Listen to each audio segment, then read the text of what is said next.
So hi, welcome to Neuro Pride interviews, and today we are going to be talking about what it's like to be neurodiverse in the workplace.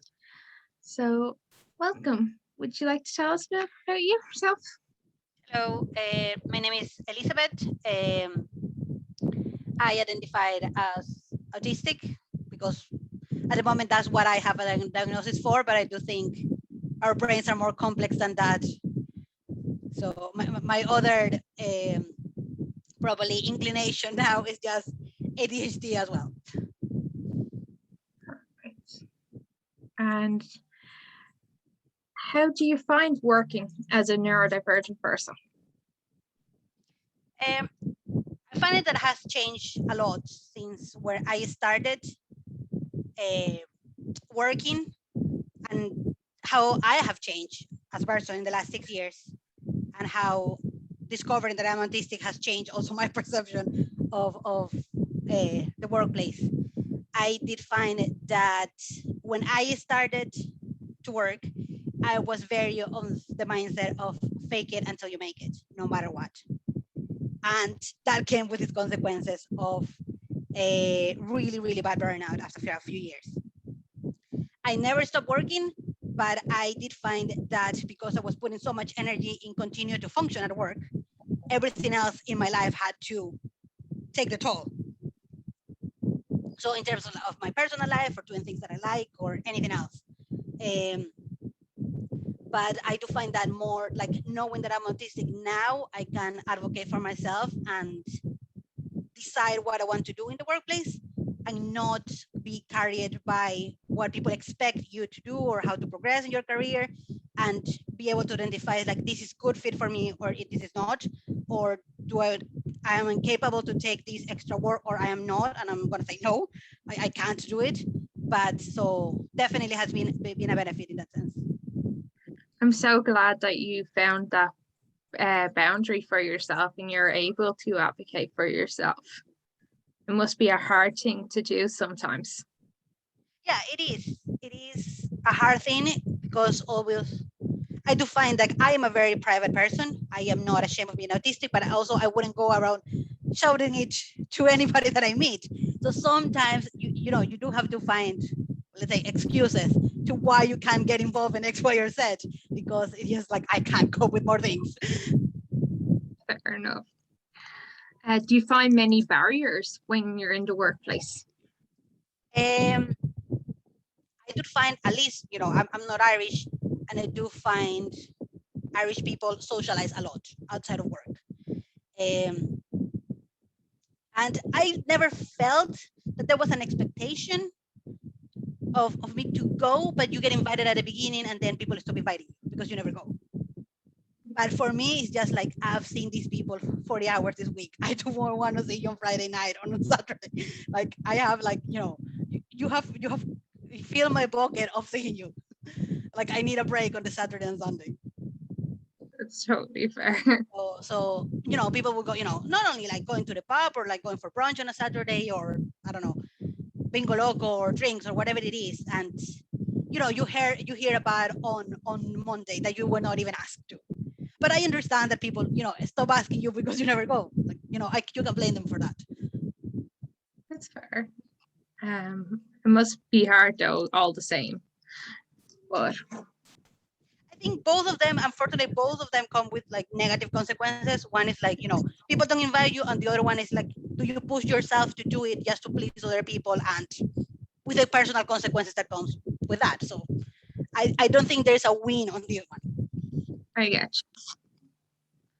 Do you find that you have many strengths in your job due to being neurodiverse? It's something that I do wonder. I do not know. It's very difficult for me to think like, if I was not autistic, would I be the same person with the same strengths to do this work? Because I do think the things that I do well, it's not that I do them exceptionally well, that nobody else could do it. I think other people could do them as well, maybe doing it in a different way.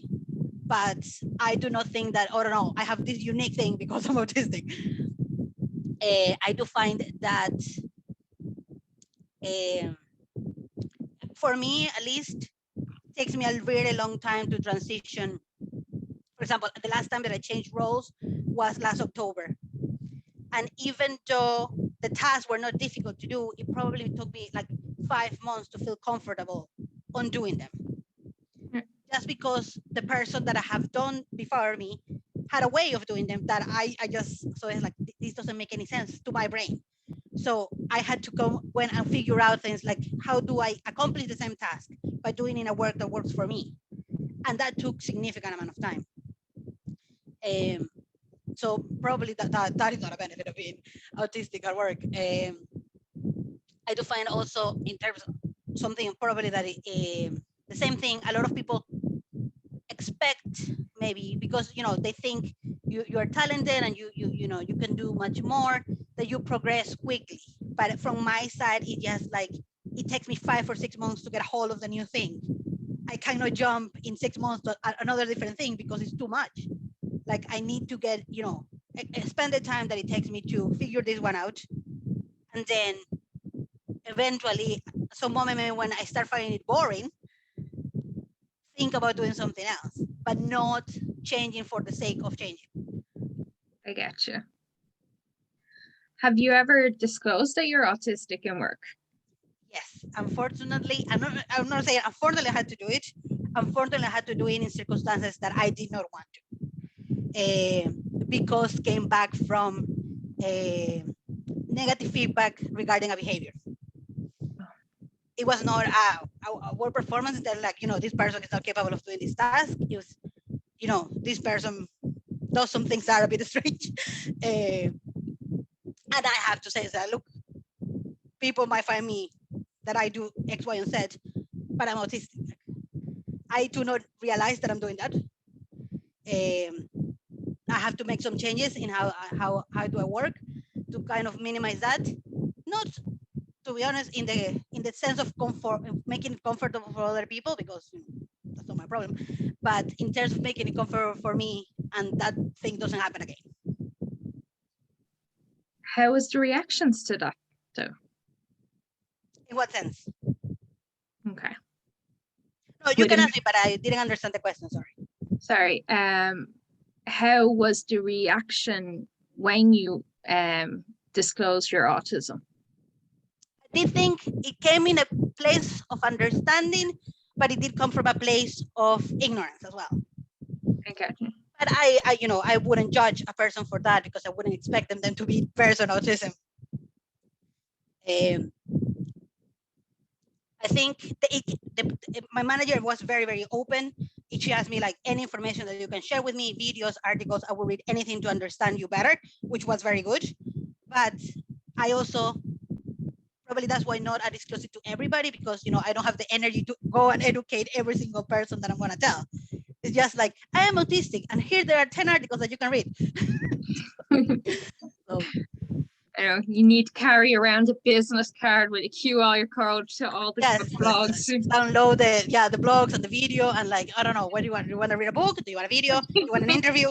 I can give you anything. That's totally understandable why educating others would make you more hesitant to disclose that information to them. Yeah. Have you received any supports in work that has helped you with your autism? To be honest, I think at this stage, COVID has been the best thing that happened. Involuntarily ended up working at home, even though I did struggle with the change of, started working from the house. Eventually I'll go used to, and I would like to go back maybe 1 day a week just to see other people. Like, that's the part that I like, even though, for example, I don't like socializing, but seeing other people is important. And in my house, I'm alone all the time. So I probably might go back one day a week just to see other people. But for me, has been very good in terms of having downtime. I did find that when I was in the office, it was ever go, because there are other people watching. When I'm in my house, if I am really, really, really tired and there's an hour that I don't have a meeting, I take a break. Like, even if I go and hoover the floor downstairs, or get into bed, or take a shower in the middle of whatever it is, but there is that option that you don't have in the office. I do find that For example, the only stimming thing that I've always done since I can remember is talk to myself. And I used to hold that back so much when I was in the office. Because sometimes when I was in my desk, I would completely hold it back. Like I would never do it. But sometimes would happen that I would walk on the hall and I was walking alone and I would forget. And I will start verbalizing. And people will look at me and they will smirk. Yeah. But now when I'm in my house, I just like having full-on conversation with my own brain, and that's fabulous. I find that it helps me sleep at night. I find that when I used to block that, I find all the information that I gather in work during the day get just dumped, all mixed together, and needs to be sorted out.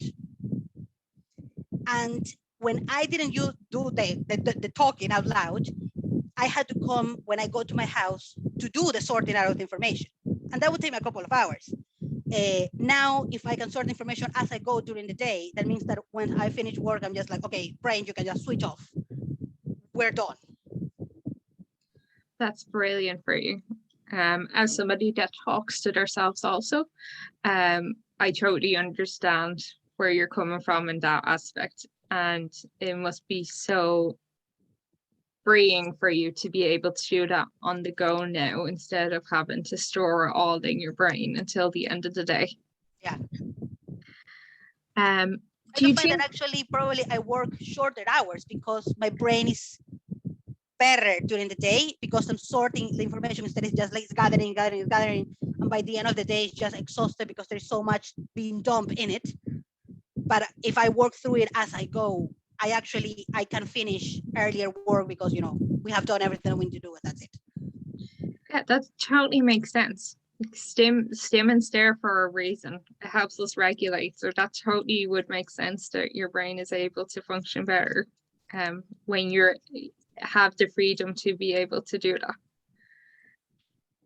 Do you think that there's many things that an employer could do to support neurodivergent people in the workplace?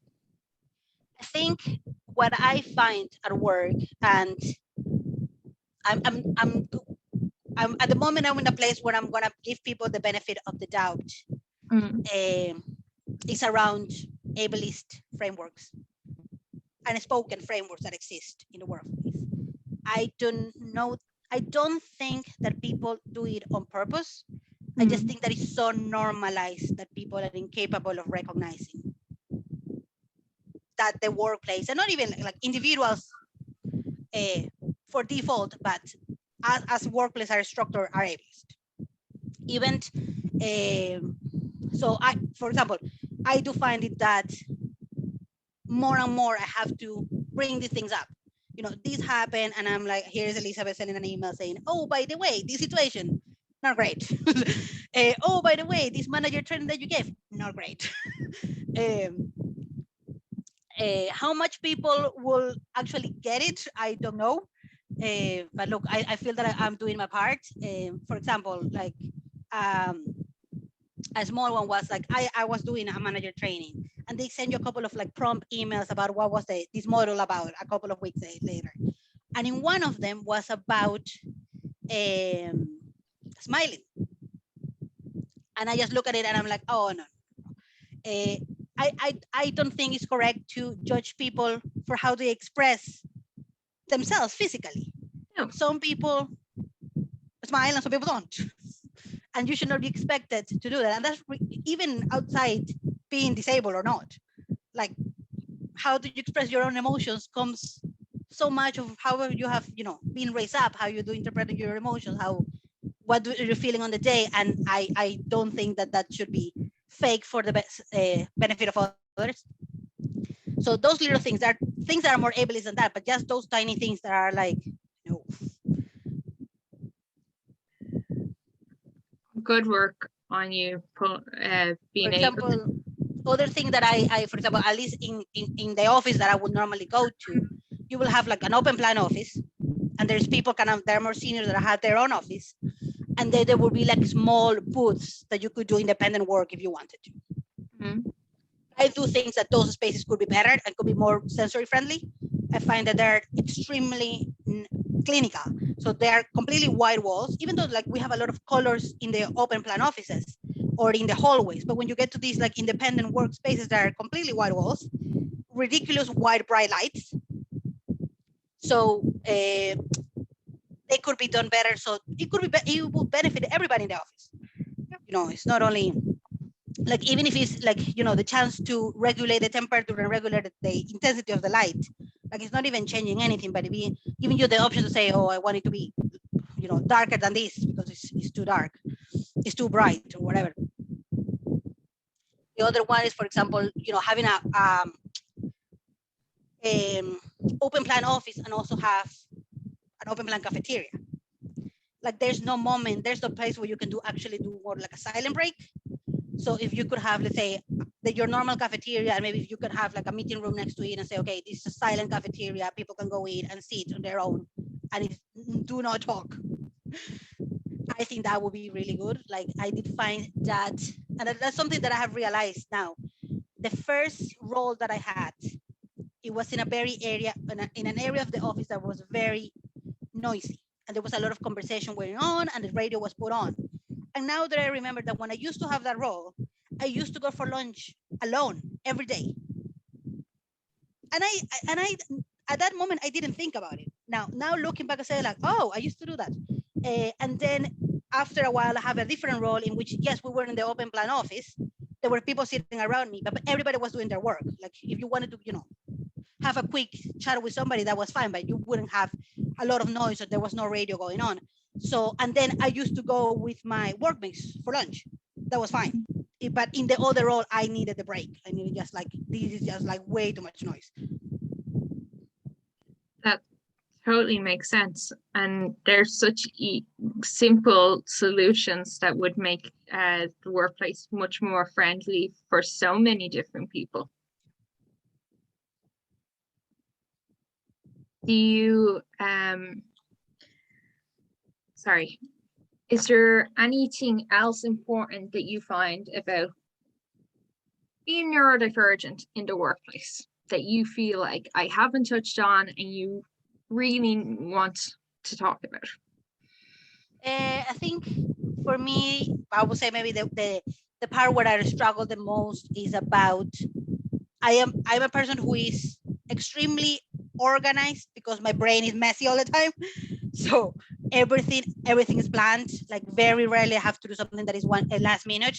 I'm very good at managing my energy and make sure, like, you know, even like if I have a day that is very intense, I will try the next day to not be so much, especially around calls. Like, you know, the amount of work is not the issue, but for me, talking to people is a problem.